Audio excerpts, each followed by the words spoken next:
Tuhan. Shalom adik-adik. Shalom Kak. Apa kabarnya hari ini? Saya anak Tuhan selalu ceria. Sekarang kita mau mulai ibadah kita. Mari kita angkat lagu pujian dengan semangat ya. Semua bangkit berdiri.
Sekarang kita mau memulai ibadah kita. Kita berdoa. Tuhan Yesus yang baik, terima kasih kami mau memulai ibadah kami. Hadirlah Tuhan memimpin ibadah ini. Terima kasih Tuhan. Amin. Semangat kan memuji Tuhan? Masih Kak. Masih banget berdiri, kita angkat lagu pujian ini ya. Iya Kak.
Shalom adik-adik. Sebelum kita mendengarkan firman Tuhan, kita berdoa dulu ya. Kita bersatu dalam doa. Tuhan Yesus yang baik, sekarang kami mau mendengarkan firman. Berkatilah hati dan pikiran kami, biar boleh mendengarkan firman dengan baik dan benar. Terpujilah namamu Tuhan, dan nama Tuhan Yesus Kristus kami berdoa dan ucap syukur. Amin. Kita buka kitab kita dari Yesaya 11 ayat 1 sampai 5. Sebelumnya kakak mau nanya, Yesaya itu perjanjian lama atau perjanjian baru? Perjanjian lama atau perjanjian baru? Ya, benar, perjanjian lama. Kita baca ya. Kita baca sama-sama. Kakak baca dari sini, adik-adik baca di rumah masing-masing. Yesaya 11 ayat 1 sampai 5. Raja damai yang akan datang. Suatu tunas akan keluar dari tunggul Isai, dan taruk yang akan tumbuh dari pangkalnya akan berbuah. Roh Tuhan akan ada padanya, roh hikmat dan pengertian, roh nasihat dan keperkasaan, roh pengenalan dan takut akan Tuhan. Ya, kesenangannya ialah takut akan Tuhan. Ia tidak akan menghakimi dengan sekilas pandang saja, atau menyatukan keputusan menurut kata orang, tetapi ia akan menghakimi orang-orang lemah dengan keadilan, dan akan menjatuhkan keputusan terhadap orang-orang yang tertindas di negeri yang kejujuran. Ia akan menghajar bumi dengan perkataannya, seperti dengan tongkat, dan dengan nafas mulutnya ia akan membunuh orang fasik. Ia tidak akan menyimpang dari kebenaran dan kesetiaan, seperti ikat pinggang tetap terikat pada pinggang. Demikian firman Tuhan. Raja damai yang akan datang. Jadi di kitab Yesaya ini adalah nubuatan Nabi Yesaya. Nabi Yesaya itu adalah salah satu dari nabi yang besar. Nubuatan dari Nabi Yesaya kepada bangsa Israel, yang pada saat itu bangsa Israel sedang mengalami tekanan, sedang mengalami keterpurukan, kesedihan dan ketakutan, takut diserang oleh bangsa lain karena mereka baru saja keluar dari pembuangan. Di tengah keterpurukan ini, kesedihan ini, Yesaya mengatakan nubuatnya bahwa nanti akan ada raja damai yang akan datang, tunggul dari Isai. Seperti yang ayat 1, tunggul Isai. Yang sekarang kita yakini bahwa raja damai itu adalah Tuhan Yesus Kristus. Lalu ciri-cirinya apa? Ciri-ciri raja damai tersebut apa?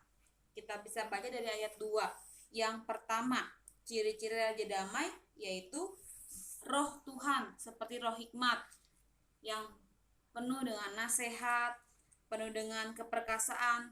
Lalu yang kedua, kesenangannya adalah takut akan Tuhan. Berarti dia adalah pribadi yang takut akan Tuhan, yang mengasihi Tuhan.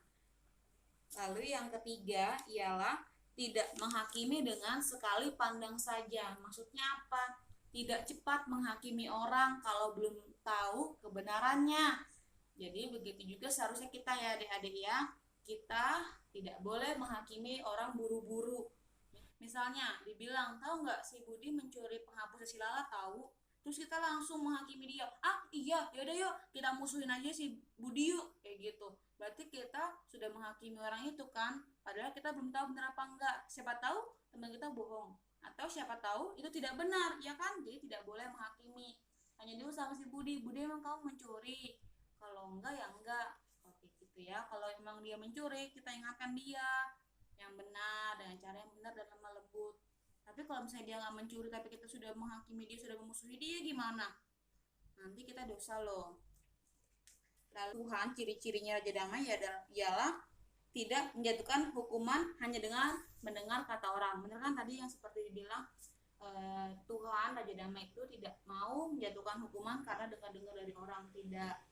Tapi harus benar dulu dia ngelakuin ini baru jadiin hukuman, kayak gitu. Oke?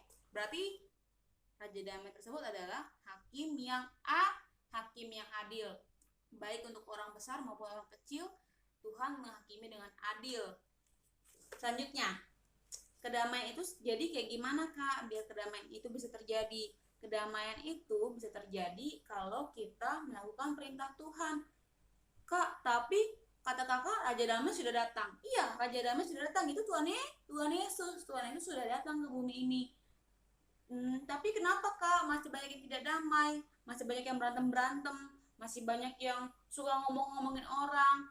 Kenapa Kak masih banyak perang-perang di dunia ini? Katanya sudah damai. Iya, raja damai sudah datang, tapi kenapa masih ada perang, masih ada tidak damai di dunia ini? Karena mereka belum melakukan perintah Tuhan. Seperti tadi yang dibilang, kalau mau ada kedamaian harus melakukan perintah Tuhan. Jadi kalau adik-adik mau membawa damai, mau damai di bumi harus lakukan perintah Tuhan. Contohnya apa sih Kak perintah Tuhan? Ada yang tahu nggak? Contoh perintah Tuhan apa? Yang pertama misalnya, jangan suka mencuri, itu berdosa. Tuhan bilang jangan engkau mencuri. Lalu jangan engkau berdusta, jangan suka bohong. Bohong, itu dosa.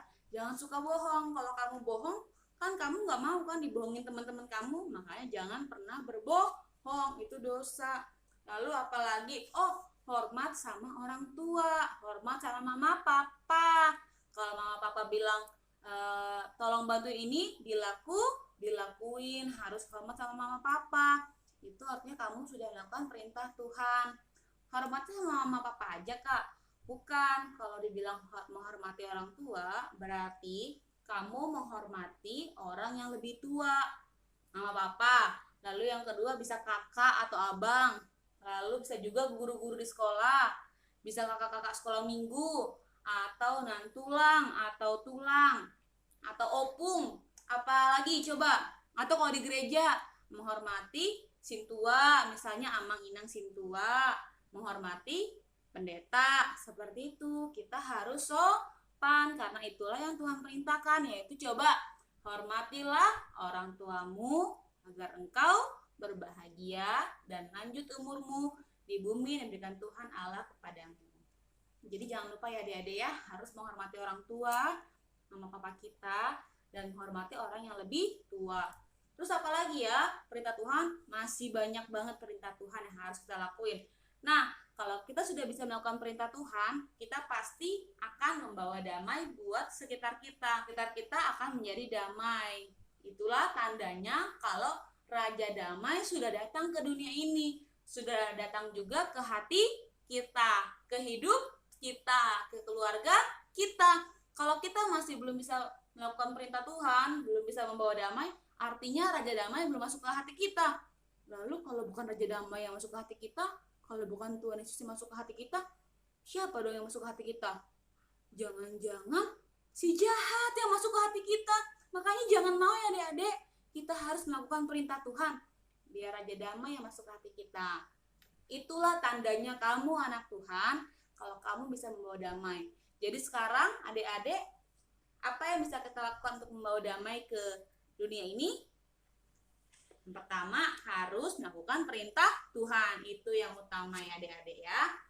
Jangan sampai lupa untuk selalu melakukan dan memperkatakan firman Tuhan. Lalu apalagi nih kira-kira yang harus kita lakukan untuk melakukan perintah Tuhan? Jangan iri, jangan suka iri sama teman-teman kita. Jadi kalau misalnya teman-teman kita ada yang baju baru, tas baru, sepatu baru, terus kita jadi minta ke mama papa, mama dia sepatu baru, tapi kok aku enggak. Mama dia tas baru, tasnya gambar Batman, tapi aku enggak. Gitu. Itu nggak boleh adik-adik ya, kan kasihan mama papahnya udah kerja capek-capek buat kita. Jadi apa dong Kak yang bisa kita lakuin kalau kita pengen tas baru atau apa? Kita harus bisa mensyukuri apa yang sudah Tuhan kasih. Kan tas yang lama masih ada, kan sepatu yang lama masih ada. Kita harus selalu terus semangatin orang tua, biar orang tua juga semangat cari uang, semangat cari rezeki. Mama, papa semangat ya kerjanya ya. Kita juga bantuin pekerjaan rumahnya, kita bantu sapu. Kalau mama papa pulang kerja, kita tanyain mau minum apa enggak. Nanti mama papa pasti senang sama kita. Itulah tandanya kalau kamu anak sekolah minggu yang baik, anak Tuhan yang baik. Jadi membawa damai juga buat rumah kamu, membawa damai buat mama dan papa. Nanti mama papa mikirnya, ya ampun anakku ini baik banget ya, terima kasih Tuhan anakku baik banget, bisa mengerti aku. Lalu kita juga mendoakan mama dan papa. Di setiap kita berdoa, Tuhan berkatilah mama dan papa dalam bekerja, Tuhan Yesus yang berikan rezeki, amin. Nanti kalau saatnya sudah dapat rezeki, kalau memang adik-adik benar-benar butuh tas atau sepatu itu, pasti kok dikasih sama orang tua, karena Tuhan Yesus sudah memilihkan orang tua yang baik buat kita. Oke adik-adik, jadi jangan pernah memaksa orang tua lagi ya, tapi harus selalu mendoakan dan menyemangati orang tua. Itu tandanya kamu anak-anak sekolah minggu yang baik, tandanya anak-anak Tuhan yang baik, tandanya kamu sudah menjadi pembawa damai. Berarti Tuhan Yesus Sang Raja Damai ada tinggal di hati kita. Bukan roh jahat yang tinggal, tapi Tuhan Yesus. Siapa yang tinggal di hati kita?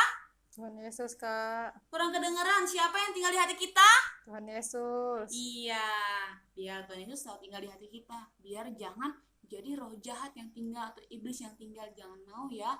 Kalau adik-adik nakal berarti itu iblis yang tinggal. Tapi kalau adik-adik jadi pembawa damai berarti Tuhan Yesus yang tinggal di hati Kita. kurang kedengeran di hati Kita.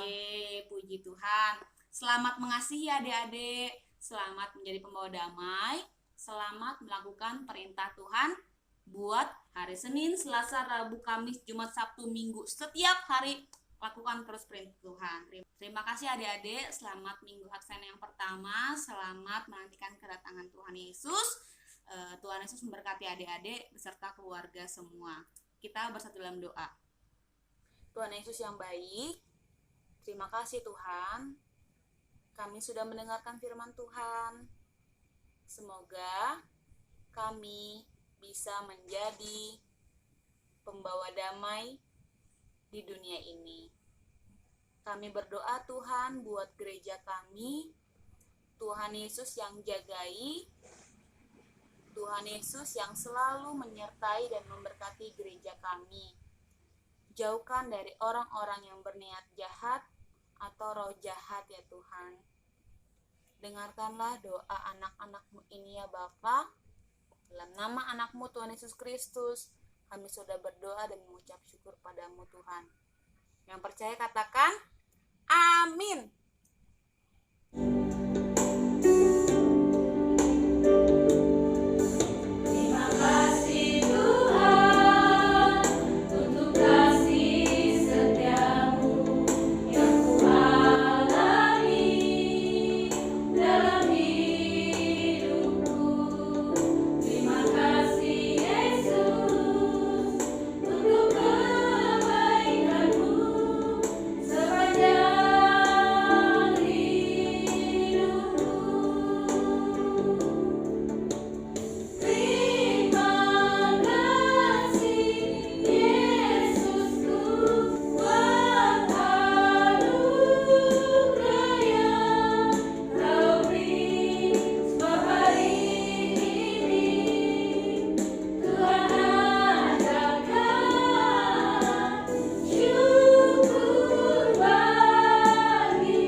Dan janganlah membawa kami ke dalam pencobaan, tetapi lepaskanlah kami daripada yang